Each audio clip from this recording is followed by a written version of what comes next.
Ladies, gentlemen, please take your seats. The spotlight is about to begin.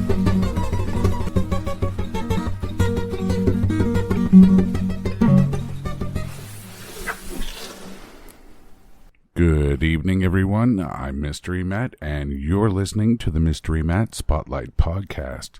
This evening, we're doing the first episode in a month-long series that we're calling Cults, because someone had to do it. I don't know. That was not bad, though, off the top of my head. Not. You know, All month is July Cult Month. So, if you're not sure what a cult is, we'll get right in on the ground floor. Do you mind if I, at least give my idea of what a cult is, and you tell me if I'm right? Well, I have the definition written down. So. Okay, well, you tell me if I'm right. It's almost like a religion.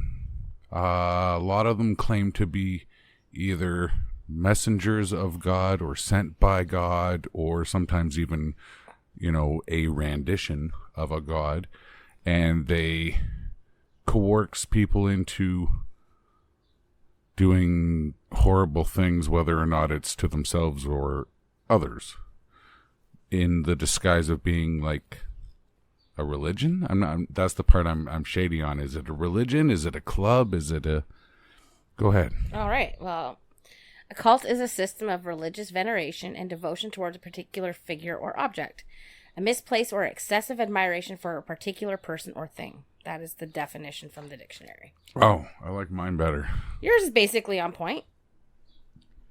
So I'd always kind of defined cults as anytime there is a group of people that all believe in the same thing, and where it ends up affecting their rational ability could be in their daily life, in their socials, in their communications, but where it has such a profound effect on everything around them or the people they know. So a collective group with this idea. That's how I'd always kind of pictured a cult. Yeah, I kind of agree with you. I agree with you. I don't even necessarily think that all cults are religious based. I agree. Yeah, because some of them are not. And we have a couple examples of that. Coming up this month. Well, yeah, most of the ones we're hitting on, for the most part, are religious-based cults because, let's face it, majority of the cults out there are religious-based cults. Or at least start in. Yes. So how does one become a cult leader? Well, you need to be charismatic, smooth-talking, and personable. I think there's a Netflix special on it. Yes, there is, actually. Oh, okay. Yeah, that's where I kind of got some of this shit. Find what image you want to project to others and have the ability to be able to constantly reinvent yourself and have full belief in what you're saying. So basically... A professional liar. Yeah, you are basically the ultimate con man. You are conning people into believing something that will make them feel a certain way. You make them feel special. You make them feel important. That's how you actually gain followers. And I think we talk about... I talk about that shortly. So you need to basically know your role and shut your mouth. Yeah. No, you need to know your role, know what your priorities are, set goals, differings from something no one else has to offer, and be very persuasive. And you got to deliver your truth with absolute conviction. You need to create a unique belief system for your followers. I would think it would help if you're a bit narcissistic, where you believe that everything you do is correct and you can never be wrong. I would think that narcissism would have to be more than a bit. Yeah. Yeah, I think narcissism would be a very big thing. Yeah. Yeah. Right now, but we were going to get to that. Yeah, we're doing dollar store terms. Yeah. So basically, a cult leader needs to have probably a borderline personality disorder, narcissism, and probably a little bit of sociopathic, because you care about yourself, because as a cult leader, you are the main person. You have the control, the domination, and you are the center of the attention, right? So you have to have a little bit of some sociopathic tendencies. Do all cults start off bad? Probably not, with the intention of ending the way half of them have. And I think that we'll see that a lot of them end very tragically. So then you need your followers, right? So you would find anybody who is lost, who needs direction, who are very open-minded and susceptible, easily manipulated, basically. And anyone who feels unimportant, you can make them feel important. That's how you gain their trust. And you need to find those who offer loyalty and complete devotion. And devotion can range from anything, right? It can range from being completely celibate so that your leader can fornicate with the people that he or she chooses to fornicate with. For example, a Canadian cult leader, Rock Theroux, made his followers fight naked in a ring for no reason other than his own personal amusement. Nice. That's a good go. Yeah, I'm not even sure what his cult was about because I didn't deep dive into that. Either way, it sounds like a fun Friday. Yeah. Like, who cares? Talk about your SmackDown, right? Naked wrestling? If they're down for it, what's the problem with that? Right? Jaime Gomez of the Buddha Field cult, which was basically, I don't even want to say a sex cult, but because they all had to take a celibacy vow, and I think himself included. I don't really recall. There's too much where he was sexually active with his followers. But he made all the males shave their chests, and everyone was to eat a certain way. And he eliminated physical imperfections by using cosmetic surgery. So if you came in there looking like a dog, you were coming out looking pretty damn good, but full of plastic. But those are just some examples. Like, the Buddha Field cult was basically, he just wanted beautiful people around him. And he made them do things. Even to the point where they built a full theater so that he could have his own have his followers do ballet shows for him, and he could himself do ballet shows. Like, it's weird. It was weird. Like, if you look into Jaime Gomez, it's strange. Corey Feldman freaks me out. Corey Feldman's not a cult. Yeah, but he's got like girls that live at his house, and he calls them Corey's Angels or whatever, and he tries to get them modeling jobs and acting jobs. That could be very similar. There's also actually a new one on Netflix called the TikTok cult. Did you watch that? No, but I know enough about TikTok, and I can imagine. This one was a religious-based one where the leader of the church basically became the manager of some of these up-and-coming TikTokers, and he made them famous to the point where a lot of them, they obviously were segregated and separated from their families and stuff and wouldn't talk to them. And when one family started to make a lot of noise, he's like, oh no, you need to talk to them so that they shut the hell up, basically. And so relentlessly, this girl would talk to her family, even though she didn't want to, because they knew that she was in a cult and they were trying to get her out. I don't think they ever did get her out, but it was an interesting. It's like the TikTok cults or something. The 7M or 8M or something like that. I can't remember what it's called. But it was very good. It was very interesting. Yeah. So you also need to be loud, but not too loud. Who, the cult leader? Yes, the cult leader needs to be loud. But you don't want to be too loud because you don't want to alert the wrong people. You want to only be loud to the people that you're trying to gain the trust and loyalty from. If you're too loud, you're going to start bringing in authorities and other people who might put a stop to you before you have a chance. So essentially, pick your audience. Right. So you want to incur followers, not end it before it starts. To do that, you have to give your followers something to believe in. Make everything you say seem legit without being obvious of your manipulation. You need to learn to adapt yourself in different public situations to bring more followers. But you have to be very subtle about it. Have allies who you trust so that they'll back you up. But you have to be real subtle about it. Yeah, so they'll back you up without question, and will keep your secrets and do anything for you. And then you need to do something else. You need to build your utopia or your Garden of Eden, so to speak, but make it large enough because you will want your followers to flock there. Then you can have them work in your utopia and convince them to give up their homes, cars, jobs, and possessions and have them devote themselves to the temple jobs. Make them believe they are contributing. Mind you, you're not giving anything back to them, but otherwise guidance to God or to whatever your message is. Yeah, right? yeah. Giving them a purpose. You're giving them a purpose. You don't want your followers to think for themselves because if they do, they'll see through your bullshit. You must have them remain only close to you and to the others in your cult, but not anyone outside, including their families and friends. But you also can't let them get too close to each other. Because once they start talking, If they talk too much, they might start to figure things out collectively as a group. Compare stories. They'll compare stories to each other, find out, well, did this happen to you? Did it happen to me too? I guess I'm not the only one. I'm not the only person he said this to. Yeah, you don't want them to gang up on you. Right. Yeah. Mutiny. You have to exert control over your followers, and this best done by making your followers believe that there's an imminent danger, like the end of the world or a civil war. You have to be able to be a visionary. If you are successful, no one gets hurt, no one has to die, and no one has to be assaulted. This is rarely the case in cults. As we know, a lot of cults end up in tragedy. Some end up not necessarily with death, but a lot end up with post-traumatic stress disorder because they've been sexually assaulted repeatedly, even trafficked. They might have been drugged, but a lot do, unfortunately, end in death. Mass suicides, which, even though you drink the so-called Kool-Aid, right? There was a reason you drank that Kool-Aid, and that was your cult leader. So is it mass suicide or is it mass murder?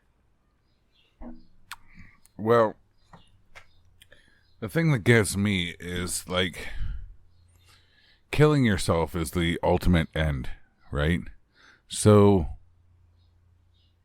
I guess the thing that's getting me is how you could convince someone to kill themselves. Well, you know, like, how good do you have to be to go up to someone and say, you know what, you don't feel like living today, and either do I. Let's go out together. Like, what the hell? Well, one of the things on that one is you need to convince them that killing themselves is not the ultimate end. And I know with many cults, part of, if they have a death ritual or death pact or suicide pact, whatever, it's that they believe that they're just getting rid of the shell and they're going on their next journey. So you're convincing them that the death is not the ultimate end. You're saying that, no, it's just the beginning of something else. So you need to convince them of that. I think another big thing with cults that I think of is a huge financial thing. That is, with cults, for cult leaders, there's a big financial gain. You get your followers, they sign over everything to you. Later on, they'll work for you for free. You don't have to do much for them. You can gain a lot of money. And, you know, you get enough people come in who sign over everything to you and then work for you for free in the fields, and you just give them a little shack to live in. You don't spend anything on them. It is a big financial incentive. Yeah. It's like the ultimate pyramid scheme when you think about it. So there are 4 types of cults categorized as the following. 1, you've got your doomsday cult. 2, religious cult. 3, your political cult. And 4, your sex cult. And yes, you can mix and match, because sometimes the religious ones turns into doomsday ones. Okay. And sometimes they turn into political ones, and sometimes the doomsday ones are political, and sometimes the religious ones are sex. So you can have a mixture of the 4. So what would be an example of each type of cult? I would think anybody who follows Trump would be a political cult. I'm just kidding. Sex cult. You would probably be looking at probably Manson would be more of a sex cult. Yeah. You've got your doomsday cult, which would be your preppers. Branch Davidian. Your Valos and Daybell. Your religious cult would be like your Heaven's Gate, your Jonestown, even Waco. Waco falls under multiple of those, including sex. Sex and religion, you'd also look into LDS, because a lot of it kind of falls under that purview as well. Warren Jeffers, or yes, Jeffrey Warrens, or whatever his name is. Yeah. He falls under the sex because he was sex trafficking underage girls, and he falls under LDS as well, which we will dive into. No, that one could also be political too. But that one could be political. You're right. And that, like, so they can be a mixture of things. And religion doesn't necessarily mean you're a Christian-based or your Mormon-based cult or your Catholic-based cult or whatever, your Buddhist cults or, you know, et cetera, et cetera. It could also mean satanic cults. But by definition, or by the criminal code written by the FBI profilers, there is no evidence that supports running satanic cults, at least in North America. But here's the thing. When you really look down to it, The smartest cult leaders never get caught. So there are probably satanic cults in North America, but they're not going to do anything as stupid to draw attention to themselves. They're not going to be killing themselves collectively as a group like you would find in some of the other religious cults that we will talk about this month. What you're going to find is more subtleness. Yes, they're going to be symbolizing. They're going to have their little meetings. Sacrifices, they're not going to sacrifice anybody who's going to go missing that's going to be noticeable. They're not going to draw attention to themselves.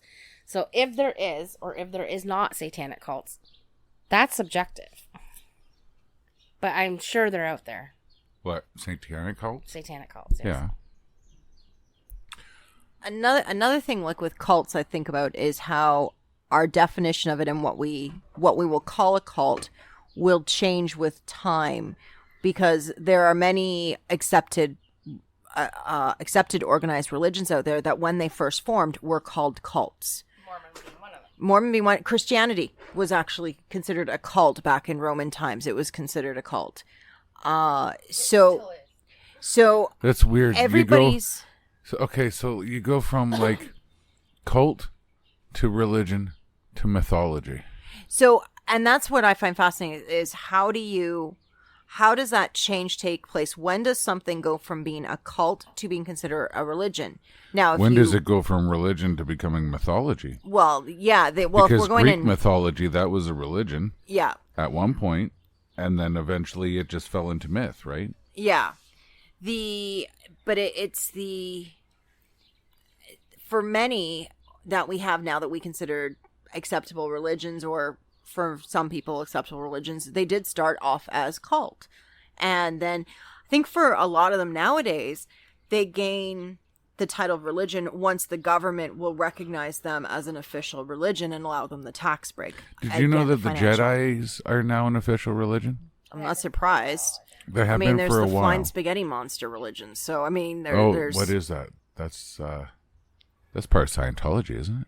No. Flying Spaghetti Monster it's not Scientology. It's just a group of people who let's make fun of religion. As far as I know, that's what it was. There's It was Pastafarianism. Oh, that's it. Yeah. Is that it? Is That's it it, Pastafarianism? Pastafarianism. Yeah. Oh yeah. my God, that's a weird one right there. That's the belief in The Flying Spaghetti Monster. And yeah. and I know I've read on it, and I've read some stuff, and from the sounds of it, many people who believe in it, it's not like they are full belief the way you would look at like a Catholic or something. They're doing it as this is a fun. They're mocking. Yeah, mocking. It's kind of like a spoof religion. Yeah. So when you really Like the get Jedis. down to it, when you break down the bones of religion in itself, right?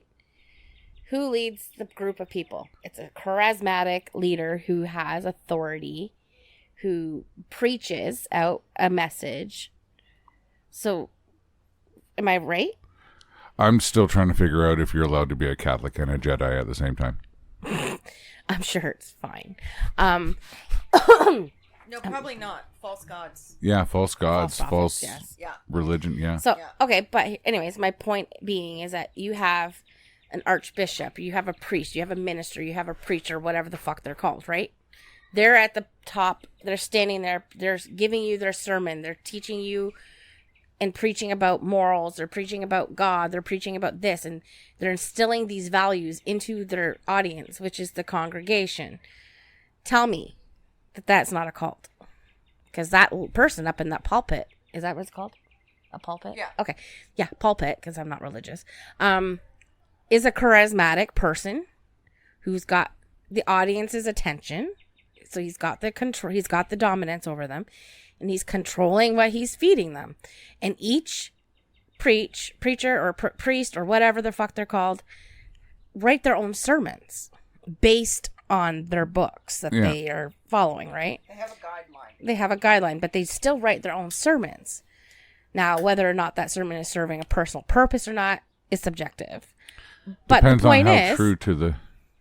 Oh, speaking of which, but my point being is that they could be considered cult leaders. I just heard that one of the media companies, like one of the movie ones, it might have been Disney or something like that, but they just bought the rights to the King James Bible. That was Disney, yes. That was Disney. and they've already made altercations. Disney alters everything. So Yeah. what's the surprise? This is yeah. man. The thing is that Now the mouse owns Jesus. Like, yeah, The mouse is Jesus.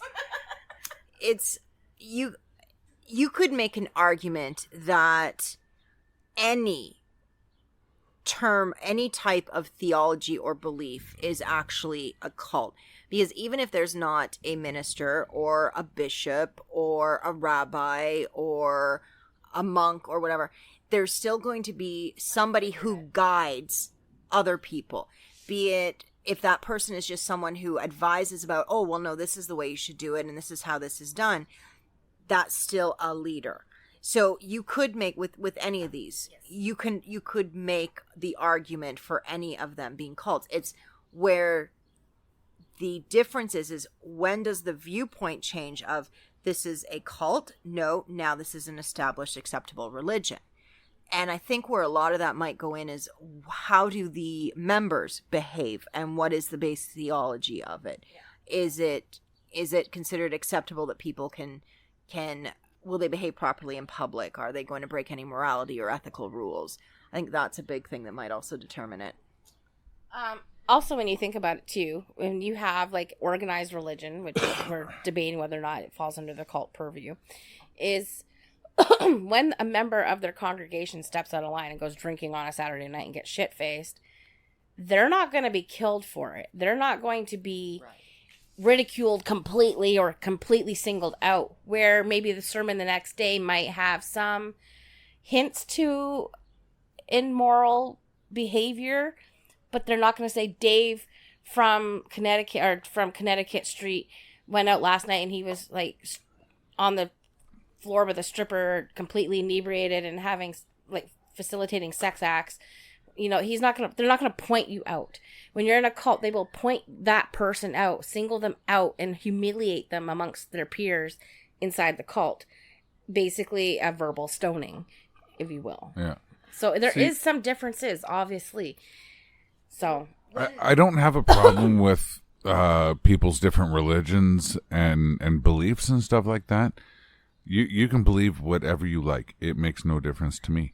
But where the line has to be is where harm is either done to yourself or another. Sorry, Colleen, you're probably going to say the same thing I'm about to say. There are certain religions out there. There are going to be bad aspects of certain religions out there. And for me, the defining moment of crossing the line of religion and cult is when you convince somebody to die by their hand or by somebody else's. Yeah. So there are some born-again Christian organizations out there who have been known to convince people that they were sinners, so to the point where they have committed suicide. I've heard of that too, yeah. Is that where you were going? Actually, where I wasn't, but I totally Not agree. that dark, Sarah. Jeez. That's a personal story too. Yeah, the other one though that I think of is when something becomes a cult. It's when how is a defector treated? So if you decide that, okay, I've been in this for a few years, this isn't right, I need to leave, will you lose absolutely everything? Will you have nothing? Do you have no money? Do you have no home? Will you have no family, no friends? Will you never be allowed to talk to them again? That's a big difference for me, because many, I'll say mainstream religions, mainstream Christianity, Catholicism, Jewish, all those, if somebody decides to leave, there might be some repercussions, but they often can still remain in contact with their family, with their friends. Yeah. They can still attend family functions. They still have their home, their career. That's the difference. Whereas in a cult, if you decide to leave, you are leaving with nothing, and you might be pursued. You might be harmed for leaving, or your family that you leave behind might be harmed. And you won't give anything you donated. Usually there are people that are down on their luck, easy preyed upon, right? Because they need the help. And so, like, a lot of the times the only thing they're showing up to the compound with is their car. Well, they'll take that car, they'll sell that car, or if it's a, nice enough car, they'll make that, like, the compound car or something like that, right? But, like, you leave, you're not getting that car back. Right. The interesting thing I remember now, I might be wrong with this is just my memory from reading over the years, is that many people who join cults are not who you think they are. They're not the people who are on the street homeless. They're middle class, good homes, good families, good backgrounds, good education, but they don't know what they want and they got caught into something. And it is surprising how many of these young middle class teenagers, early adults end up I've in even the seen cults. full families. Yeah. You will see that coming up this month too, where we talk about full families basically falling under the spell. And you're right. It's not whether they're down on their luck, but they're looking for something important. They're looking for something to believe in. But they're Looking for still- something to belong to. Yes. They need that sense of belonging. Now, I know I said I wasn't going to bring up any of the cults that we're going to be covering, but I just want to make this point about Manson. Manson was not a religious-based cult. I think there was Manson was a Manson-based cult, wasn't it? I think it was more of a sex cult. But to be honest with you, I don't think his main idea was to create a cult. What happened was he wanted a family. That's why they refer to themselves as the family. Manson grew up without a stable environment. He didn't really have a family in the traditional sense. He never knew his father. His mother was... Well, we'll get into that in a whole She's new special. podcast. Yeah, and then he was raised by his aunt and uncle who would dress him up as a girl and send him off to school in terms of humiliation. He was stripped of his identity as a very young boy. Had no idea who he really was. Got into a lot of trouble. He never did anything that landed him in prison that was extremely violent. He never had those tendencies. Maybe the odd fight, but which teenage boy never got in fights? Even my husband's gotten into fights as a teenage boy, even as an adult. Yeah, not so long ago. Yeah. So I don't think his intention was to harm anybody in the end. What I think happened was he created this family. It became cult-like. It was about sex, drugs, and music. Rock and roll. Right? And then he Speed, started weed, to and lose birth control. And then he was losing control because he kind of liked the fact that he was the head of this family. He was starting to lose his place. And I think things took a turn. Well, and that's happened with other cults too, where the leader started it off as one thing, and then at some point, someone else starts to have more import It or starts more. to get mutated. Yeah. Yeah, someone else gains more strength, whether or not it's because the leader died or whatever. But at some point, it will many times morph into something else. Mr. Crowley. So I think with Manson, you're looking at the fact that he was losing control. Followers were leaving. He never did anything to them when they left. Some of them did fear, but that was after the murders that took place. And I don't think he facilitated those murders. Anything that he sent his family to do was to go dumpster diving for food, break into people's houses just to mess with them or take food, maybe some money. He never harmed anybody until that night in August. And then I don't even think we'll touch on that, but I don't think that was his intention to begin with.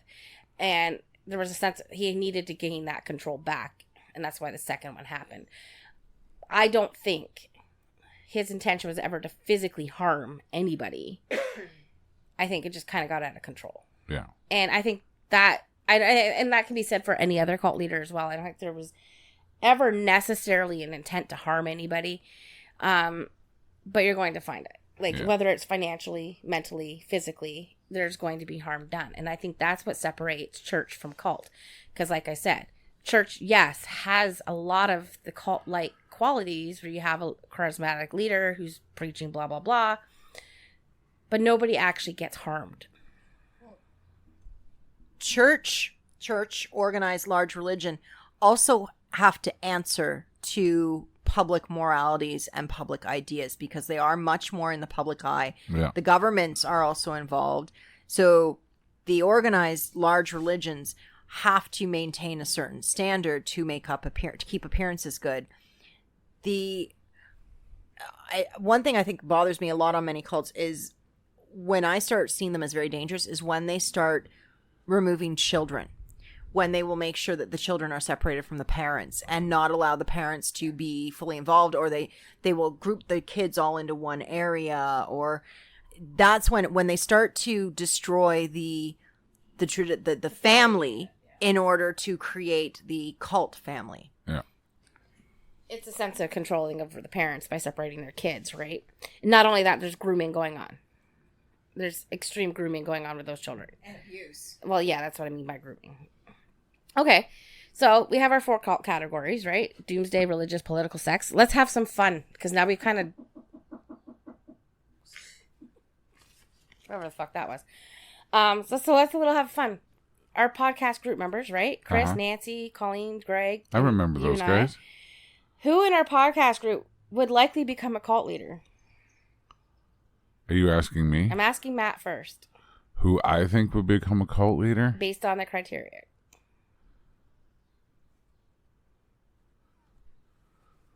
I don't know.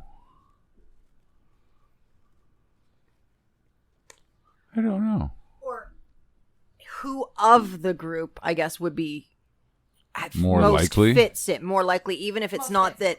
Even if it's not that, no, they wouldn't do it because they're not quite everything of that, but who I guess is close enough to it. Yeah. Well, like, if Peter were still part of the group, I would say Peter.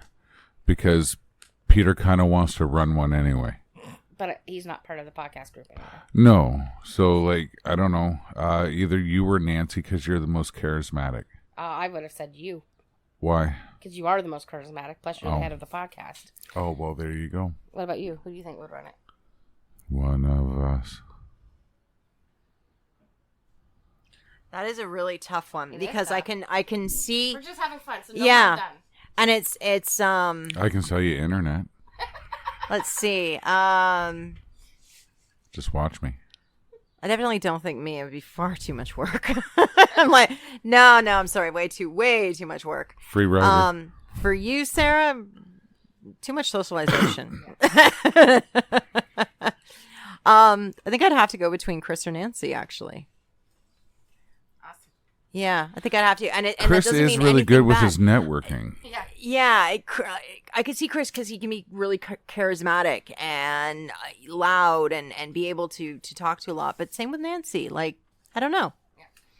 All right. Yeah, because I don't think either one of them would actually ever be a cult No, leader. we're not. None of us would No. actually, but who would be closest? I'm way too lazy. Okay, so who in our podcast would likely fall into following a cult? Wait a minute. Wait. I actually just came up with who would be the cult leader.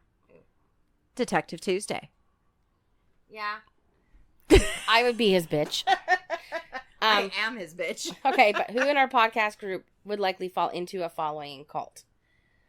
Honestly, Chris, probably. Chris probably, yeah. Yeah. Yeah, we're all unanimously Yeah, Chris. yeah, Chris. Yeah. Well, if it's Tuesday's cult, I'll join it. Yeah, me too. Okay. Yeah, I would. She's just like, what cult? Yeah, he's like, But I'm not sure why I would say Chris. You know? because I think he would be a good person to have, like for anybody cult leader to have. He'd be a good person to have. Like you said, he's got a lot of networking. He Jack of all trades. So maybe not like a leader, but like a good number 2 or... Yeah. I was going to say he would be probably in the inner circle of the cult leader because he's loyal. Yeah. He's loyal to a fault, and he Yeah. can keep your secrets. And he does have the charismatic, so he could even back up the leader and saying, hey, you know, the leader's blah, blah, blah. He wants me to tell you to do this. Like, I think so, because Chris he's got the personality where he's got a lot of friends. Yeah. You know, so he's, not that we all don't have a lot of friends, we do, but I could definitely see him, because if Matt is definitely, I said Matt would be my cult leader, or could be a cult leader. He's loyal to Matt. Oh hell yeah. He's so loyal to Matt. And I'm not basing his. Yeah, but so's the cat. I know. Well, Lucy, I can't get rid of her. She's always up my ass. she is up your Okay. ass. I will say I could actually see me doing it, because if it was where if I didn't do it I'd disappoint somebody or upset somebody, I'm a doormat. Okay. Easy, so simple. I wouldn't believe it, but I would be okay, fine. I'll say I do it because I don't want to piss them off. Yeah, I could see me doing that. Yeah. Okay. Well, this one might be easy. What type of cult would we fall into? What type of cult do you think Greg would fall into? If you were to fall into one, Yeah. probably a sex cult. But that's the most fun one. I figured Doomsday. I could see prepping. Maybe. I see political. I see political. Yeah. Okay, what kind of cult would Colleen fall into? Doomsday. I would probably go with political. What do you think you'd fall into? So what was it? Doomsday, political, religious, and sex. Well, I want to say sex, but it's not likely. I fall into a cool sex cult, yeah. Woo! Actually, probably political. Yeah. All right. I think we're all going to be unanimous on this one. Huh? What kind of cult do you think Chris is going to fall into? Sex cult. Sex cult. Sex. What about Nancy? What kind of cult would Nancy fall into? Religious, I think. Really? Religious. I was going to say sex. Well, I don't talk to her like you talk Yes, to her, true. so Okay. maybe. So What are you doing, what Nancy? kind of cult would Matthew fall under? I don't know. Sex. Probably doomsday or sex. Or doomsday sex. Yeah, or doomsday sex. Doomsday. I don't want to know the answer to this one.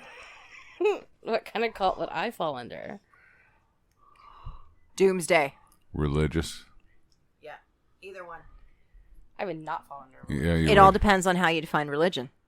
Because if you're so-called, you went from being an atheist, which is believing in no gods, to being pagan,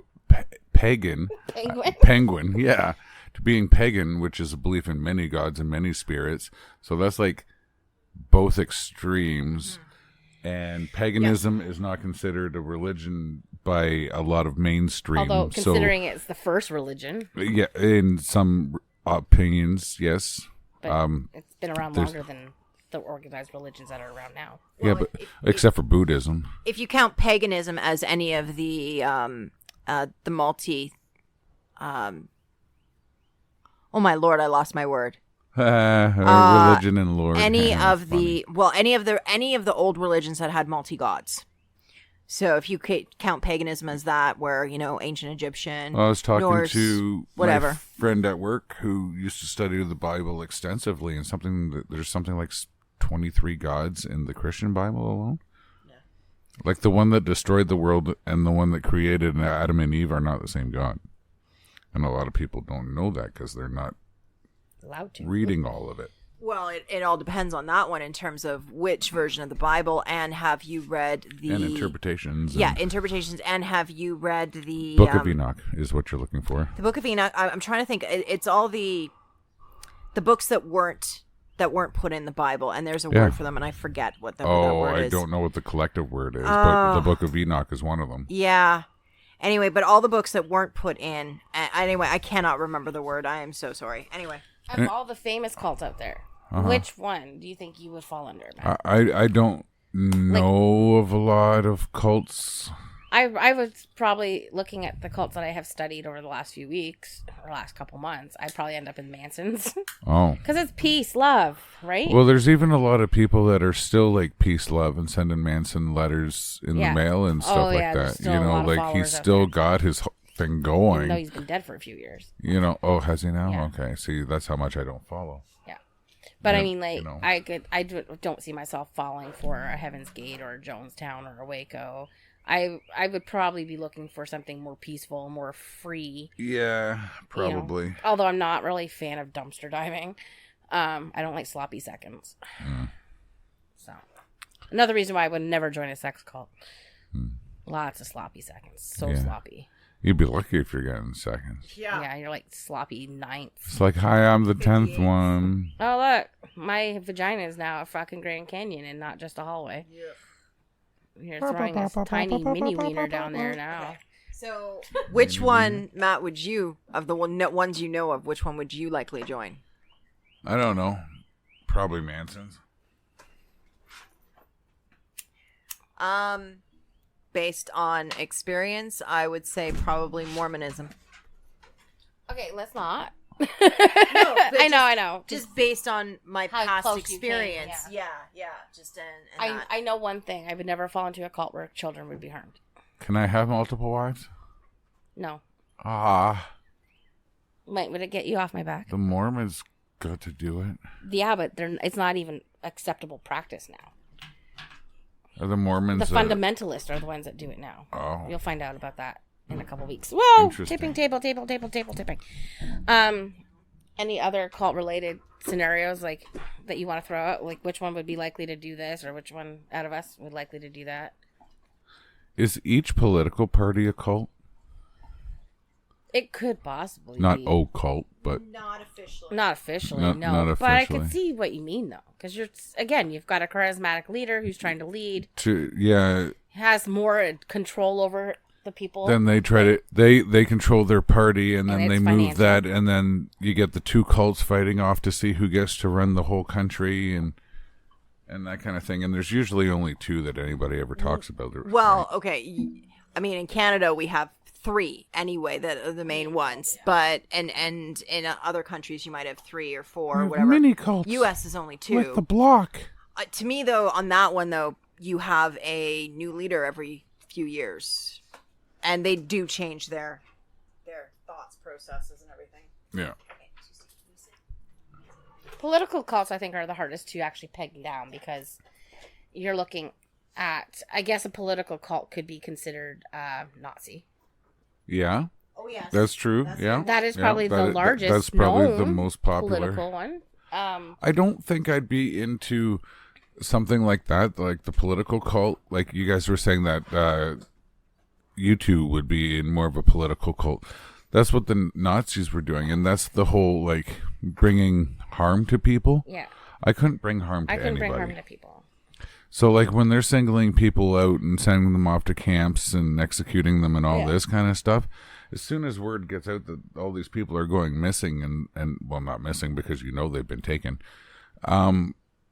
No, I'm not a supporter of that anymore. Why are you taking children away from their parents? Yeah. Because their one eye is blue and the other one is brown, so they're not perfect. Send them away. Or the kid hadn't learned to read yet or what have you. Because like they went for being slow in school, being homosexual, the wrong color, the wrong religion, everything. They Yeah. were cleaning house. Like I don't understand that kind of hate. The thing to remember with the Nazis is that's not how it started. It started as a National Socialist Yeah. Party with the idea was to save the country and to help the people. And then it got worse and worse and beyond. But many people who were just casual members or just regular citizens did not know what was going on behind closed doors. They didn't realize about the concentration camps. Hell, even the West didn't even know about the concentration camps until the Allies invaded. Yeah. Like much of that information was not known until after. So like as a person, let's say in Germany at the time, you might have seen this party presented as this is the party to go for so you can get new jobs and so you can get a better income. And so that's what it was presented like. And then it just got worse and worse. They didn't realize what it was and they weren't looking. Yeah. And I think that's how people fall into cults in general, religious or political or sex or doomsday. You're falling into the idea of something, but not really seeing behind the curtain, so to speak. And then next thing you know, you're screwed. Looks like too deep. You're in too deep. it looks like putting the WD-40 on that I think it did help. hinge helped a lot, eh? Colleen barely flicked that. It went up flying. Just boom. It just flips all over. It's great. Handy dandy. I haven't done mine, but mine doesn't move much. It goes in front of my face and I leave it there. Okay. So here's another question. What if?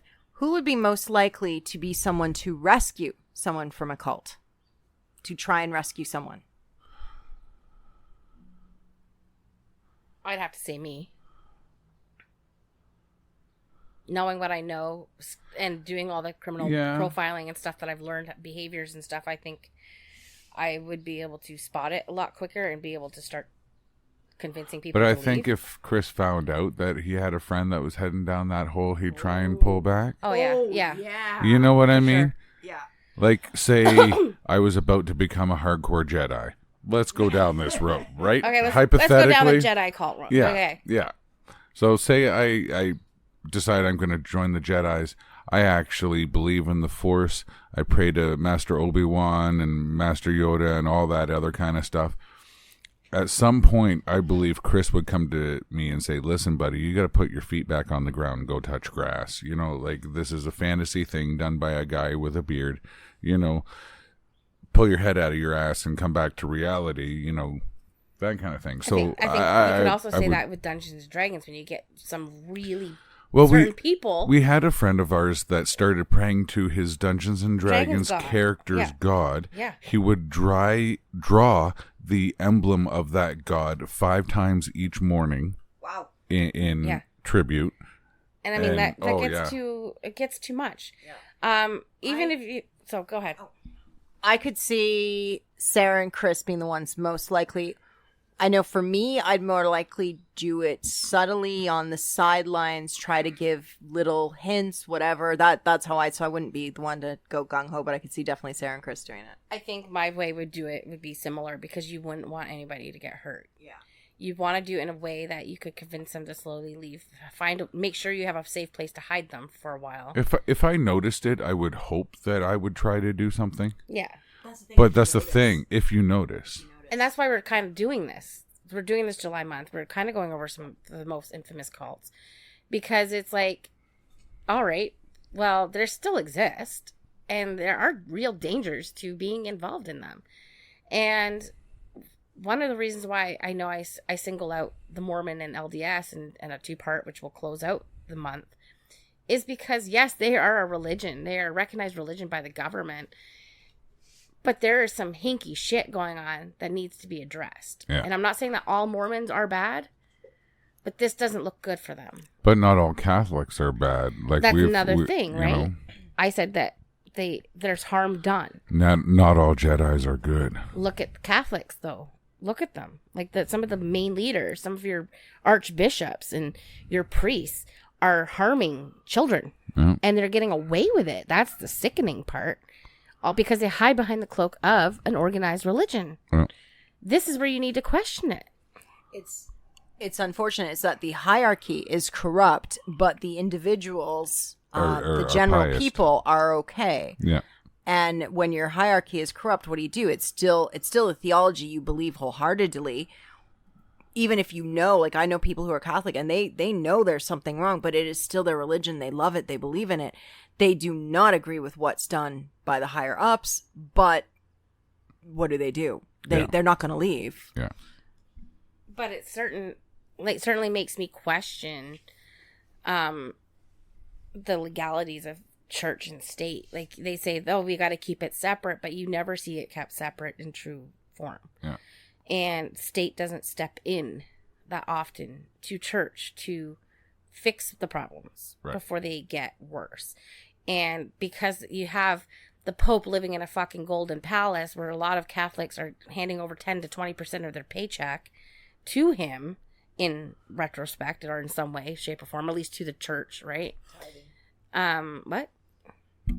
It's called tithing when you have to hand over a certain amount of your income over to your religious body. It's called a tithe. Okay, thank you. Yeah. So basically you're talking like many middle class or lower class families who believe in that faith who are suffering because I have to give 10% of my paycheck over to my church, but I have But isn't it like in the Bible that says you can't buy your way into heaven? I guess. So like what happened there? But then they're going to food banks because they can't afford to eat. Yeah. They can't afford to feed their family. And of course, a lot of Catholic families are huge. Thank God the economy is doing great. That's nice sarcasm. But yeah, so I mean, like, there's a lot of things that really make me question the value of organized religion. Yeah. And I'm not saying that people are bad. I'm just like, it makes me question it. Yes, you are. Why? No, I don't, because I know a lot of good people who are religious but they're also respectful towards other people's belief systems. And that's important. You have to be respectful to people's belief systems as long as you know that they're not harming anybody. They're not going down a bad path, but they also show respect for yours. Yeah. Well, and I think with any religion, you end up getting, of course, the fanatics and the zealots who then make it look, they're just the tiny percentage of that religion, but they make a bad name for the rest of everyone. Yeah. And that goes back to the Mormons. Yeah. Right. I have more examples than I had liked to have dug up. We're at 50 minutes, so we're good. Okay, but Yeah. it's like it doesn't mean that all of Mormons are like that. You've got your No. fundamentalists, you've got your RLDS, you've got your FLDS, which is your fundamentalists, and then you've got your LDS, and it's like not all of them are bad, but they were so easy manipulated to go down certain pathways that made things happen that the outcome was so negative. Yeah. And it makes you question that religion as a whole. Yeah, I said whole. But yeah, I mean, can we not even go on as further as far as saying that some sports teams or some sports might also consider being cult-based? Because if you look at it, there's always that one player who everybody gravitates towards because they're charismatic or they're super fun or they're so popular or they hit the most or they score goals the most. Hell, where I live, I seriously want all soccer to be banned. I hate it because anytime Italy or Portugal win, my whole area for hours, all I hear are horns and horns, and it's the people act insane. And it's like, so yes, you're right. Very much like that. It's like a cult of sports teams. It's nuts. Who's to say that I'm not belonging to the cult of WWE? I follow it. I followed it for 40 years. You did call Vince McMahon God for the longest time till you find out but he was he's dirty done as hell. harm. Yeah. He's dirty He's as done hell. harm. He's dirty as fuck. I still love it. I barely ever actually stray from the WWE product. I do find that the storylines are getting a little bit better. Oh yeah, Triple H is amazing. Yeah. Anyway, we good there? But yeah, I think so. I think that's a good launch pad into this next month. Yeah. Alrighty, stay tuned. We'll be back next week with another look into cults. I think we're getting a little more specific next time. Yes, we're going to cover Waco, Heaven's Gate, and the People's Temple. Ah, Jonestown. nice. So, yeah, join us for that, and we'll see you next time. Have a good night.